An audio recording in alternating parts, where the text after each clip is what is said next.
يا محبي الغرائب، لازم تسمعوا هذا الكلام. خلينا نغوص في عالم 10 ظواهر غريبة راح تفجر عقلك. أولاً، مطر السمك في هندوراس. إيه نعم، سمك بينزل من السماء. ثانياً، طنين تاوس في نيو مكسيكو. ما في حدا بيعرف من وين مصدر هذا الصوت الخافت. ثالثاً، البحر المتوهج في جزر المالديف. كائنات حية مضيئة بتخلي الأمواج تضوي. رابعاً، الأحجار المتحركة في وادي الموت بتنزلق على أرض الصحراء من دون أي تدخل بشري أو حيواني. خامساً، أضواء الأشباح في مارفا، تكساس. كرات غامضة بتطير في سماء الليل.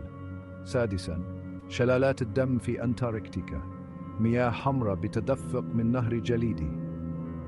سابعاً، عاصفة البرق اللي ما بتخلص في فنزويلا. أكثر من 1,200 ليلة فيها برق كل سنة. ثامناً، قرية هوير فيردي في البرازيل اللي اختفت. قرية كاملة اختفت بلا أثر. تاسعاً، الموجة اللي ما بتخلص في بوروروكا في البرازيل. جنة راكبي الأمواج بأمواج بتدوم لحد 30 دقيقة.